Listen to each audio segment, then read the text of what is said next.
안녕하세요. 오늘도 사연살롱을 찾아주셔서 감사합니다. 30대 후반 일과 가정에 최선을 다하며 살고 있는 워킹맘입니다. 요즘은 부쩍 시간이 너무 빨리 지나간다는 생각을 하는 것 같아요. 월요일이 된 지 얼마 되지 않았는데 벌써 금요일이고, 또 꾸물거리던 아들은 언제 컸는지 벌써 중학생이 되었는데, 이러다가는 눈 깜박할 사이에 아들은 어른이 되고 저와 남편은 할머니, 할아버지가 되는 건 아닌지, 조금은 엉뚱하지만 그만큼 빨리 지나가는 시간이 그저 아쉽기만 합니다. 그런 저에겐 힘들게 살았던 아픈 과거가 있어요. 저는 소위 망한 집의 딸이었거든요. 아빠가 사업하는 동안은 경제적으로 풍족하게 살다가 아빠의 사업이 망하면서 순식간에 나락으로 떨어졌죠. 그래서인지 유독 힘든 시간이 많았던 것 같아요. 아빠는 빚쟁이에 쫓겨 도망자 신세가 되었고, 집에 압류 딱지까지 붙으면서 엄마가 그 충격으로 술에 빠지게 되어서 그야말로 저는 누구 하나 의지할 사람 하나 없이 외롭고 힘든 시간을 버텨야 했는데요. 그때는 참 시간이 그렇게도 더디게 흐르더니 이제야 제가 꾸린 가정에서 행복함을 느끼고 사는데 야속한 시간은 제 마음을 참 몰라주는 것 같네요. 그런데 막상 시간이 흐르다 보니 저뿐만 아니라 저의 주변 환경도 많이 변해 있더라고요. 그 사실을 작년에 반갑지 않은 형님들과의 만남으로 체감하게 되었죠. 저는 앞서 말했듯 힘든 어린 시절을 보냈어요. 부모님이 있었지만 없는 것과 다르지 않았고, 그렇기 때문에 철이 빨리 들었는데, 그런 제가 유일하게 희망이라고 생각하는 것이 공부였어요. 저희 엄마는 없는 집에서 공부해봤자 소용없다며 어디 가서 돈이나 벌어올 궁리를 하라고 했지만, 이 지긋지긋한 현실에서 벗어나기 위해선 역시 공부밖에는 없다고 생각했던 저였죠. 그래서 정말 죽기 살기로 매달렸던 것 같아요. 다른 아이들처럼 학원에 갈 수 있는 처지가 아니니 학교 선생님에게 매달릴 수밖에 없었고, 그래도 혼자 열심히 노력한 끝에 수능 시험을 제법 잘 칠 수 있었는데요. 문제는 역시 대학에 갈 돈이 필요하다는 거였어요. 장학금을 받을 만큼 뛰어났다면 참 좋았겠지만 혼자 공부하면서 거기까지 바랄 순 없었고, 그래도 나름 서울에 이름 있는 학교 3곳에 모두 붙었던 저는 합격 소식을 받아들고도 그야말로 돈이 없어 대학을 포기해야 하는 현실에 부딪히고 말았죠.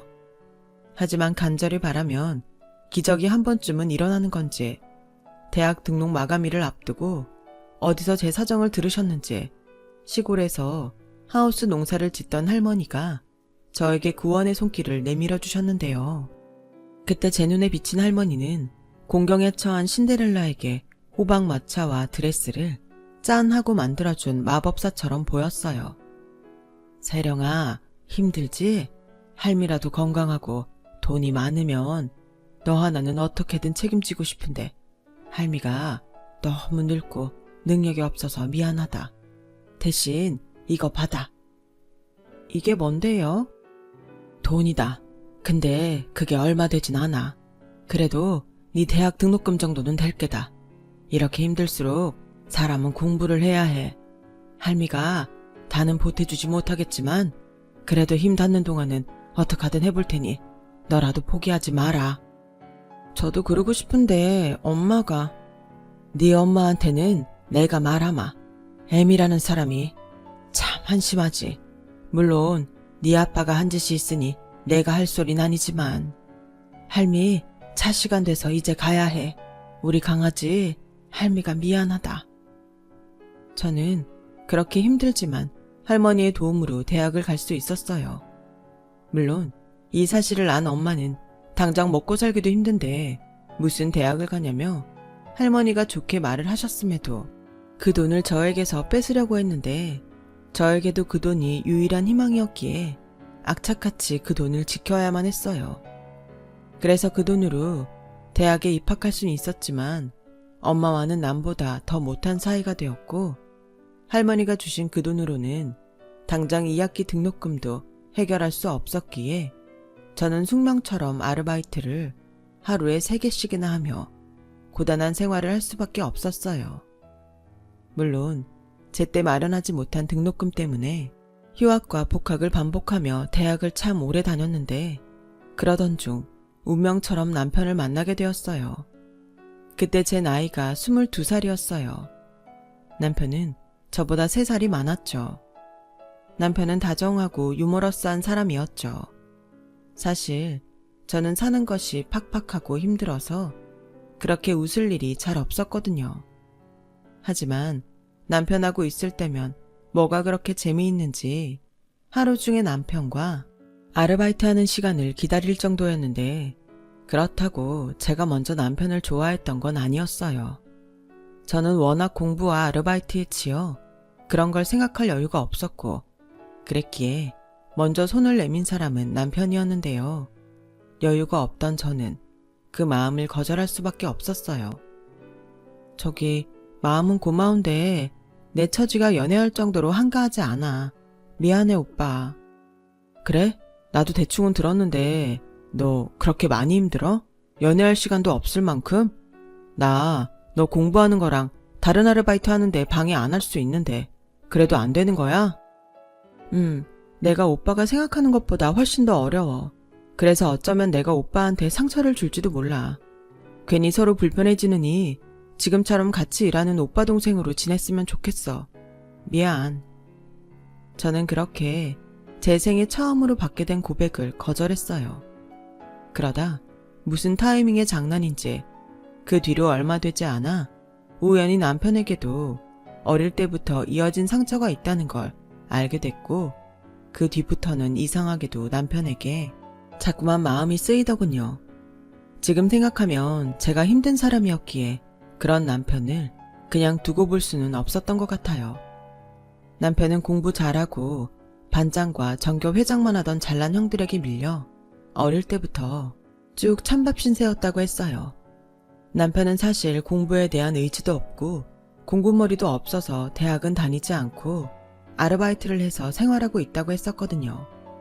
그렇기에 남편은 학교에 다니는 동안 성적이 늘 하위권이었고 시어머니는 그런 남편에게 공부 못하는 아들은 밥 먹을 자격도 없다며 형들하고 겸상하고 싶으면 성적을 올려오라고 했다는데 결국 성적을 올리지 못한 남편은 고3 졸업 때까지 밥상을 따로 받았다고 하더군요.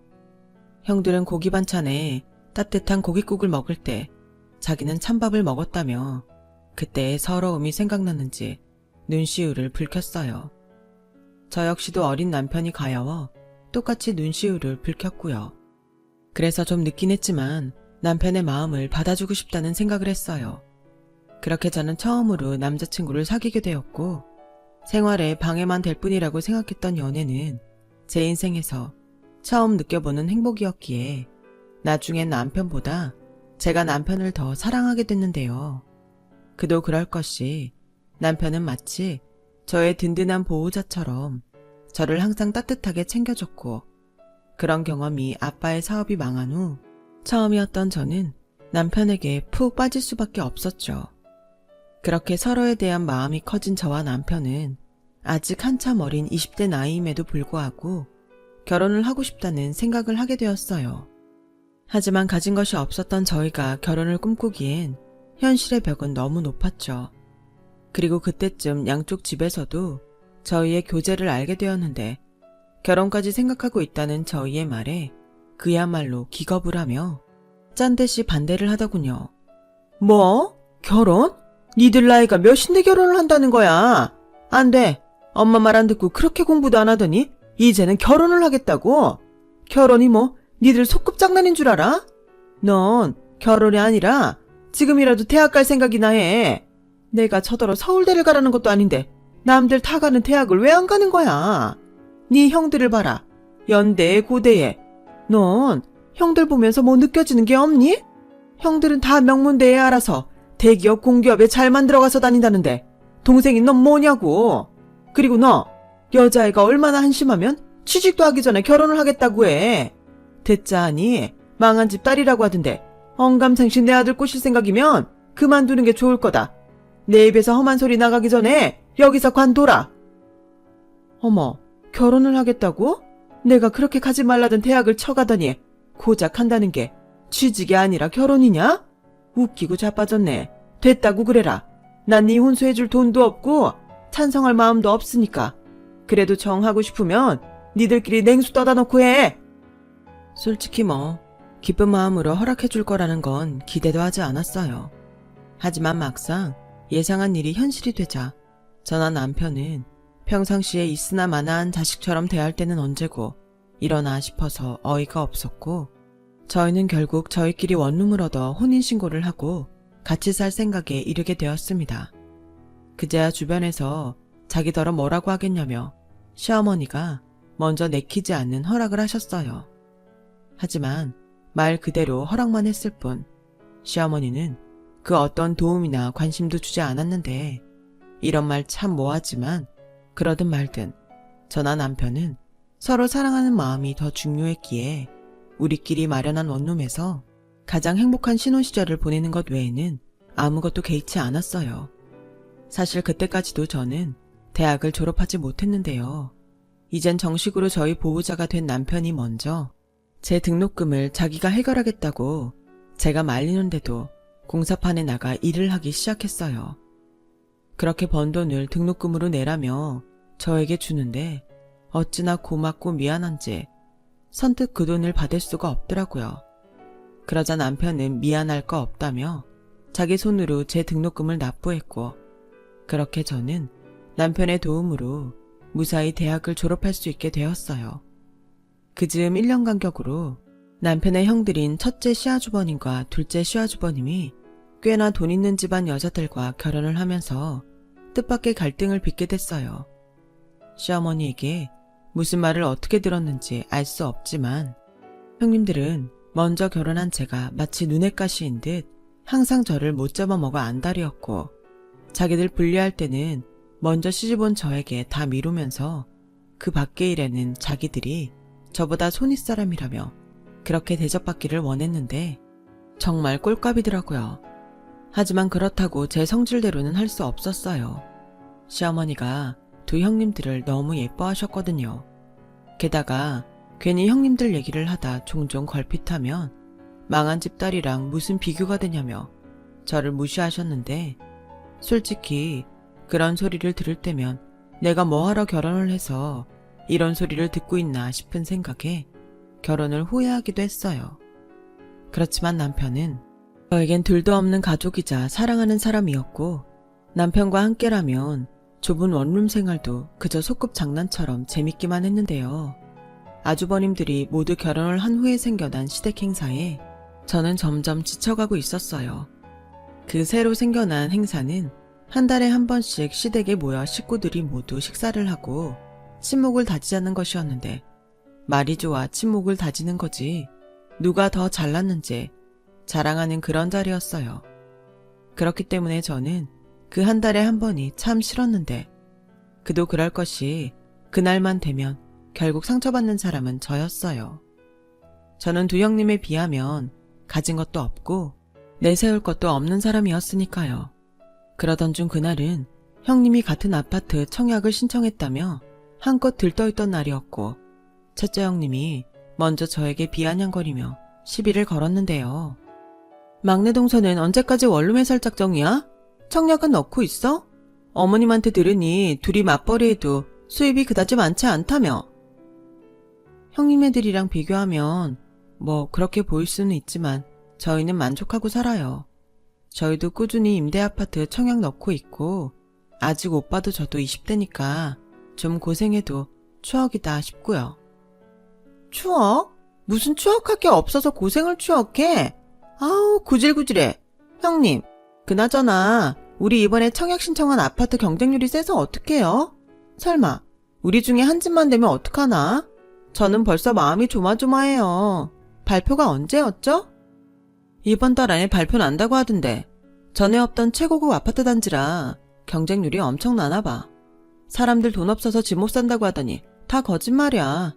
그래도 뭐 동서나 나는 되기만 하면 걱정 없지. 안 그래? 맞아요 형님. 아, 형님이랑 나란히 당첨되면 좋겠다. 막내 동서도 좀 분발해.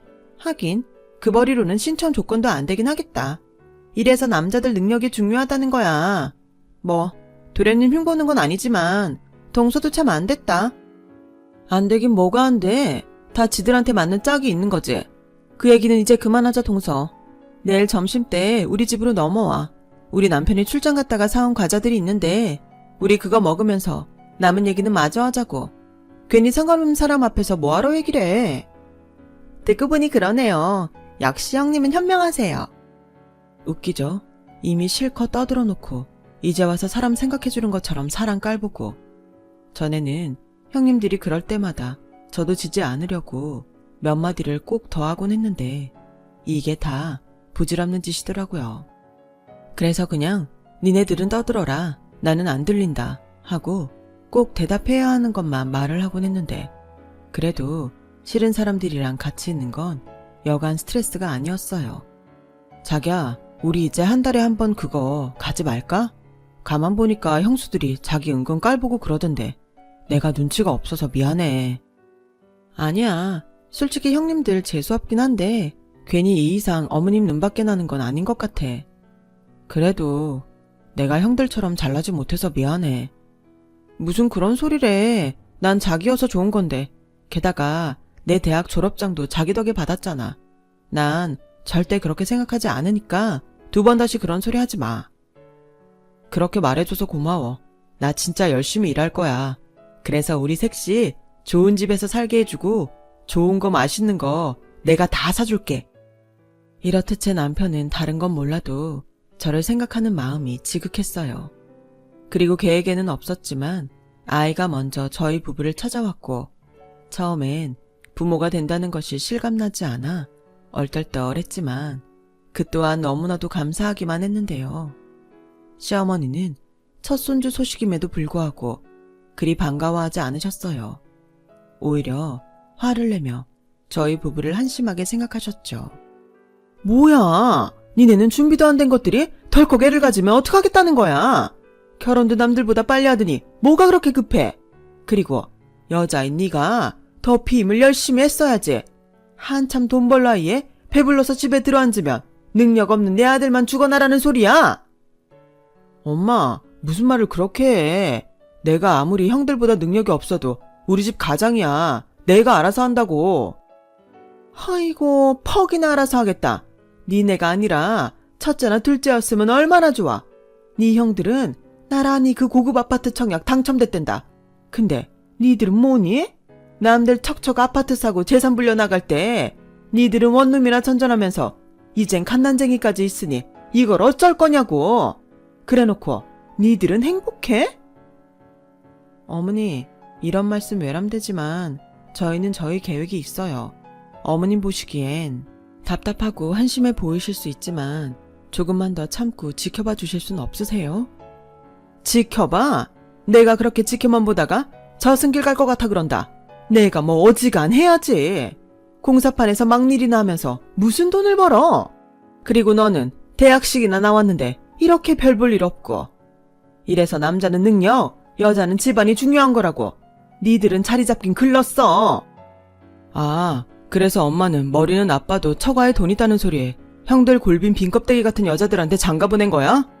됐고, 엄마 계속 그렇게 막말만 할 거면 우리 이제 부모 자식간 영 끊고 살자. 어차피 나는 내놓은 자식이고 엄마는 잘난 형들만 있으면 되니까 서로 그 편이 낫지 않겠냐고.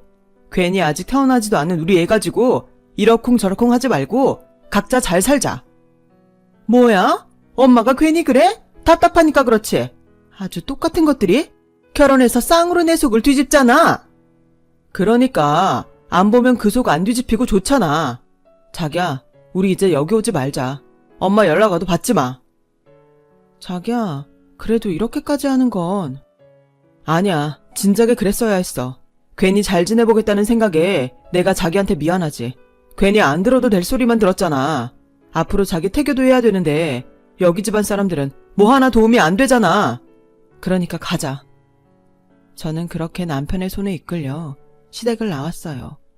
그리고 마음은 불편했지만 저는 시댁에는 가지 않게 되었고 임신 초기 중에 몸이 너무 힘들어서 다니던 직장을 그만두게 되었는데 그러면서 형님들과 시아주버님들이 시어머니에게 무슨 말을 들었는지 저희 집에 와 한바탕 소동이 있던 날도 있었어요. 하지만 남편은 철저하게 그들을 남처럼 대했고 다시 한번 찾아오면 경찰에 신고한다며 으름장까지 놓았는데요. 그날 이후론 시댁 식구 중 그 어떤 사람도 저희 부부에게 연락하거나 찾아오지 않더군요. 그렇게 저는 임신 기간을 마치고 출산을 하게 됐어요. 눈에 넣어도 아프지 않을 지금의 저희 아들인데 제가 아들을 낳았다는 소식을 어떻게 들었는지 한참 동안 연락이 없었던 시어머니가 번호까지 바꿔가며 저에게 전화를 거셨죠. 여보세요? 나다. 너 아들 낳았다며? 네, 그건 어떻게... 네 형님이 그러더라. 애기 사진을 핸드폰에서 봤다고. 그래도 그 씨가 우리 집신데 언제까지 남처럼 지낼래? 그러지 말고 네가 네 남편 좀 좋게 구슬려 봐라. 그럼 내가 못 이기는 척 할 테니까. 아, 어머님 뜻은 잘 알겠는데 아마 그이는 그럴 생각이 없을 거예요. 정 원하시면 어머님이 직접 그이한테 연락해보시면 어떠세요? 아무래도 당사자끼리 푸는 게 더 좋지 않을까요? 너는 이제 엄마식이나 됐으면 그렇게 생각이 짧아서 어떻으니? 됐다, 끊자. 시어머니는 그렇게 자기 뜻대로 되지 않으니 한껏 성을 내고 전화를 끊으셨어요. 그리고 남편에게 시어머니에게 전화가 걸려왔다는 걸 전달했는데 그 바뀐 번호도 차단하라며 남편은 단호했고 저는 차단까지는 하지 않았지만 그 뒤로도 잊을만 하면 한 번씩 걸려오는 시어머니의 전화를 받지 않았어요. 급한 용건이면 남편에게 직접 할 거라고 생각했으니까요. 그렇게 저희는 세상에 저희 세 식구만 있는 것처럼 똘똘 뭉쳐서 살았어요. 그리고 시어머니와 형님들은 저희 남편이 능력이 없다며 그렇게 무시했지만 남편은 어느 순간부터 성실하고 일을 잘한다는 소문이 나서 현장을 3개나 관리하는 소장이 되었고 저는 아이가 어려 직장에 나가지 못하니 재취업에 유용한 자격증을 따려고 공부를 하기 시작했는데 세무회계 쪽에 흥미를 갖게 됐어요. 그리고 저희 아들이 돌을 넘기면서 저희에게도 작은 평수지만 신축 아파트 청약 당첨이라는 기쁜 소식도 들려왔는데 그런 기쁨도 잠시 저희가 한껏 들뜬 마음으로 아파트에 이사를 가던 날 무슨 악연인지 저희 동네에서 형님들을 보게 되었어요. 어머, 이게 누구야? 가족도 아니고 남도 아닌 이상한 막내 똥서잖아. 애 낳았다는 소리는 어머님한테 들었는데 이젠 3살쯤 됐나? 아, 근데 이 아파트 살아? 네, 저희도 오늘 이사 왔거든요. 아, 그래? 그래도 장하게 원룸 생활은 졸업했네. 워낙 소식도 모르고 남처럼 지내니까 어떻게 사나 궁금하긴 했어. 형님, 궁금하긴 뭐가 궁금해요. 그리고 여긴 그냥 서민들 사는 아파트인데 우리 아파트랑 비교가 안 되죠. 우리 아파트가 지금 얼마나 올랐는데. 아, 그러세요? 좋으시겠네요. 그럼 저는 이만 바빠서 갈게요. 막내 똥서, 잠깐만. 내가 어지간해서는 참으려고 했는데 이건 아니지 않아? 막내 또래님이 그런다고 동서까지 그러면 어떡해? 그럼 저야말로 거기서 뭘 더 어떻게 해야 해요. 저야말로 중간에서 할 수 있는 일은 다 했어요. 뭘 다 했다는 건지 모르겠네. 그리고 말이 나와 하는 말인데 우리도 들었어. 동서 집안 망한 집이라며? 어쩐지 뭐 하나 비슷한 구석이 없더라고. 괜히 우리만 나쁜 손윗사람 만들고 우리도 난처해. 듣자 하니 거북하네요. 저희 친정이랑 형님들이 무슨 상관이죠? 그리고 저는 형님들 나쁜 사람 만난 적 없어요. 자격지심이시죠? 뭐? 자격지심? 형님, 들으셨죠? 우리 보고 자격지심이래요. 우리가 급이 안 맞아서 일부러 무시한 건데 너무 황당하다. 그렇죠? 내 말이 이런 거지 같은 아파트 당첨됐다고 기가 살았나 본데 어디 한번 계속 까불어봐. 아파트도 급이 있어. 아파트라고 뭐 다 같은 줄 알아? 그 애가 학교 가면 막내 동서도 알게 될 거야. 이 아파트 수준을. 가자 동서. 끝까지 잘난 척에 고개를 빳빳하게 들고 사라져가는 형님들을 한심하게 쳐다봤는데 그러는 자기네들은 왜 굳이 이 아파트까지 찾아왔는지 궁금하더라고요. 그리고 나중에 알게 됐죠. 둘째 형님 친구 중에 저와 같이 청약에 당첨돼서 이사 온 사람이 있었고 그 친구 길을 죽이겠다면서 같은 아파트 사는 큰형님을 데리고 왔다는데 형식적이긴 하지만 어찌됐든 법적으로 한 가족이라는 것이 그렇게 부끄러울 수가 없었네요. 그렇게 시간은 흘렀고 저희 아들은 초등학생이 되었어요. 저는 오랜 시간 공부한 끝에 세무사 자격증을 취득하게 되었어요. 그래서 세무법인에 취업을 해 새로운 일을 배워가고 있었는데 그 즈음부터는 무슨 바람인지 시어머니가 반찬이나 아이 선물 등을 사서 무작정 저희 집으로 오시더라고요. 저보다 남편이 더욱 매몰차게 시어머니를 거부했어요. 아니, 이 집은 어떻게 알고 찾아왔어? 그리고 엄마랑 우리 영 끊고 살기로 하지 않았나? 네 형수들이 알려줘서 한번 와봤다. 그래도 손자가 사는 집인데 어떤지는 내 눈으로 봐야 할 거 아냐? 언제는 반갑지도 않은 손주라고 뭐라고 하더니 왜 이제 와서 그래? 할 말 있으면 빨리 하고 가세요. 저희 오늘 외식하려던 참이었으니까. 아니, 너는 그래도 내가 명색이 네 엄마고 손자 할머니인데 이렇게 문전막대해도 되는 거야? 그러지 말고 이왕 여기까지 왔으니 내 손자 좀 한번 안아보자. 내 손자? 아니, 엄마는 어디서 그런 뻔뻔함이 나오는 거야? 왜? 엄마가 이뻐 죽는 형들은 애 안 낳는데? 그게 첫째네는 뭐가 문제인지 애가 안 생기고 둘째네는 뭐? 딩크? 덩크? 아무튼 애 없이 지들만 살겠대. 그래서 이제 와서 우리 애가 예뻐 보인다는 거지? 됐다 그래. 비켜요. 우리 나갈 거라니까. 자기야, 예준이 데리고 먼저 나가. 저는 거실에서 참 난처했어요. 아들 아이도 눈만 동그랗게 뜨고 모르는 할머니의 등장에 잔뜩 긴장하고 있었는데 남편이 부른다고 냉큼 나가기도 그렇고 남편을 말릴 수도 없겠더라고요. 결국 이상한 분위기 속에 시어머니가 먼저 집에 한번 오라는 말만 하고는 자리를 털고 나가셨는데 한번 굳게 닫힌 마음의 문은 어지간해서는 열리지 않았죠. 결국 다시 시어머니와는 멀어진 상태로 지내게 됐었고 비슷한 시기에 결국 친정엄마도 술을 끊지 못해 알코올성 치매가 찾아왔어요. 그리고 다행히도 제가 아닌 삼촌들 손에 시설로 가게 됐는데 저 역시도 시설로 가는 엄마 얼굴을 보러 가지 않았네요. 어차피 좋은 기억 하나 없는데 그 모습을 보고 오면 제가 많이 힘들 것 같았거든요. 그렇다 보니 저도 남편도 그냥 우리는 우리밖에 없다는 생각으로 서로에게 잘하려고 애를 쓰며 살았어요. 그렇기 때문에 큰 부부싸움 한 번 없이 저희 부부는 잘 살 수 있었어요. 서로 벌이가 늘어나다 보니 어느덧 저희는 형님들이 노래를 부르던 고급 아파트 단지에도 들어갈 수 있게 되었고요. 그렇게 원룸 월세 산다며 무시를 당했는데 참 기분이 묘하더라고요. 꼭 비싼 아파트에 들어와서 기쁘다기보다 누구 도움 하나 없이 저희끼리 노력한 끝에 여기까지 왔다는 그 기쁨이 그 어떤 로또보다 기뻤는데요. 그렇게 한 가지 목표를 달성하고 보니 저는 또 한 가지 욕심이 나기 시작했어요. 바로 제 이름을 건 사무실을 내는 것이었죠. 그리고 남편의 열렬한 지지로 마침내 저는 사무실을 개업할 수 있었고 처음엔 조금 어렵기도 했지만 열심히 최선을 다해 일하다 보니 꾸준히 고객이 늘어가기 시작했어요. 그때 또 한 번 깨달았어요. 노력한 시간은 절대 배신하지 않는다는 걸요.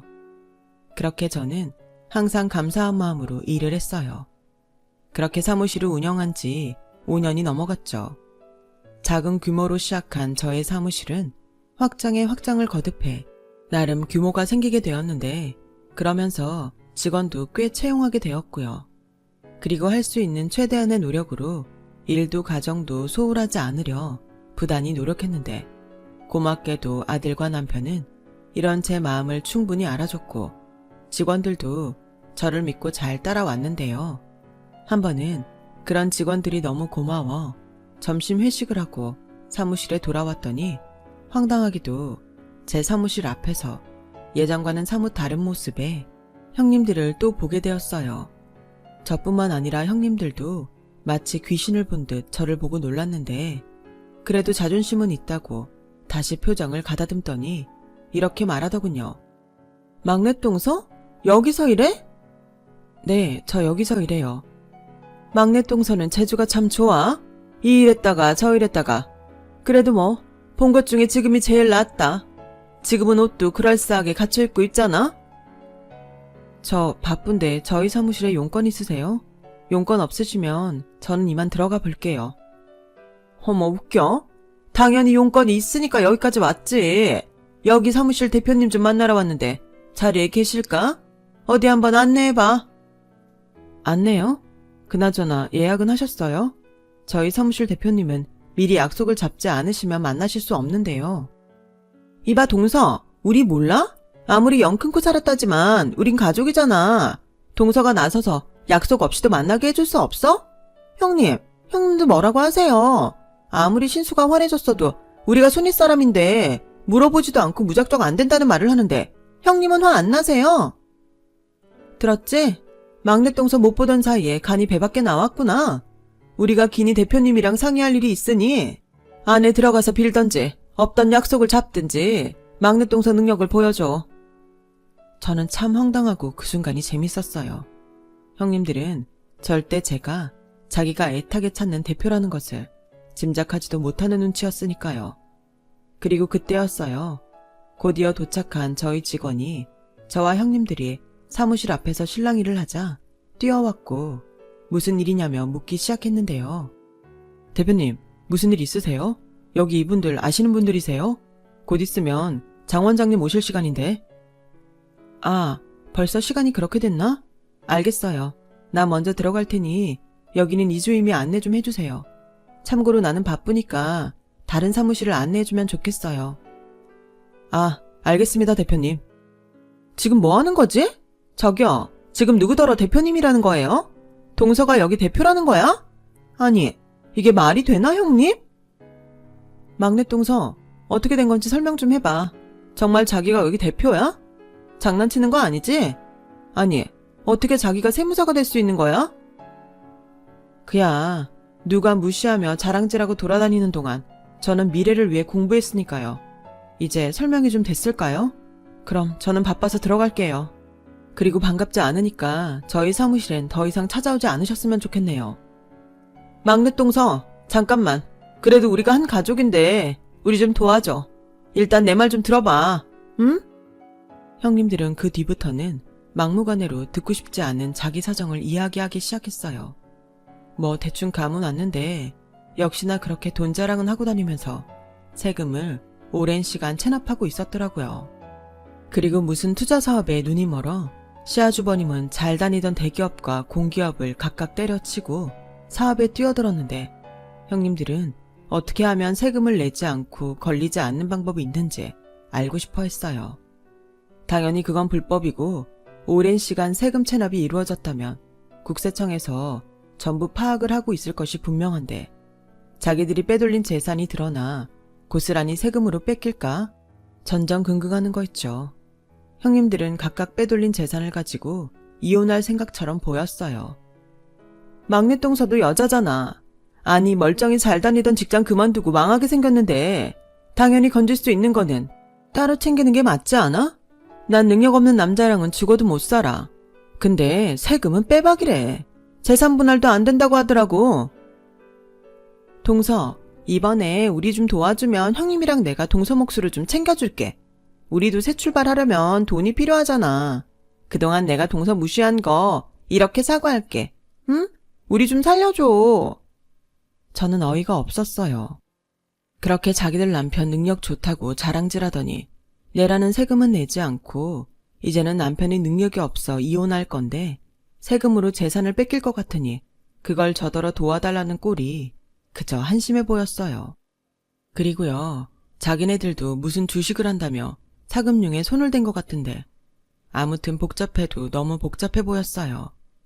그래서 저는 빼돌린 재산은 그럼 지금 어디 있냐고 물었고 바보 같은 형님들은 제가 자기들을 도울 거라고 생각했는지 자신들이 은닉에 사용한 외국 은행에 개인 금고를 알려줬어요. 친절하게 위치까지 알려주더군요. 저는 형님들이 말하는 금고의 위치를 냉큼 수첩에 받아 적었어요. 그리고 직원을 불러 고액 체납자 신고를 지시했는데요. 순간 믿는 도끼에 발등이 찍혔다며 형님들은 순간 넋을 놓고 저를 보더니 이제는 자기들을 살려달라며 무릎까지 꿇고 빌기 시작했어요.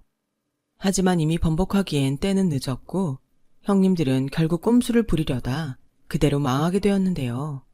그에 반면 저는 형님네들의 체나백이 컸는지 나라에서 포상금까지 받게 되었어요. 그러려고 했던 건 아니었는데 포상금까지 받게 되니 저는 더욱 이 일에 사명감을 갖게 되었죠. 형님들 집안이 세금 폭탄을 맞으면서 시댁까지도 그 여파가 미쳐 함께 나락으로 떨어지고 말았어요.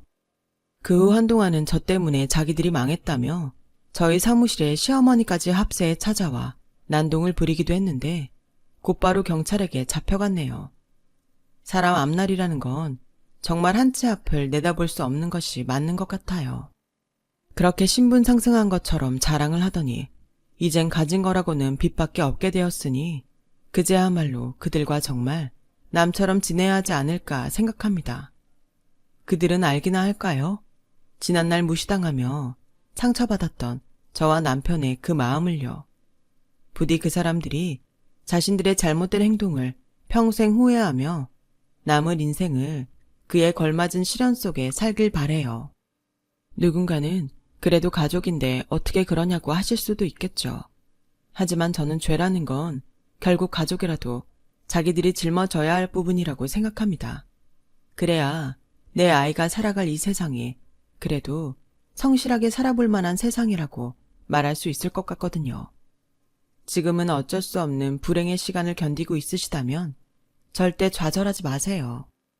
성실하게 지금 할 수 있는 최선을 다한다면 어느 날 갑자기 아쉬운 행복의 시간으로 바뀌어 있을 거예요. 항상 저도 최선을 다하며 후회 없이 살게요.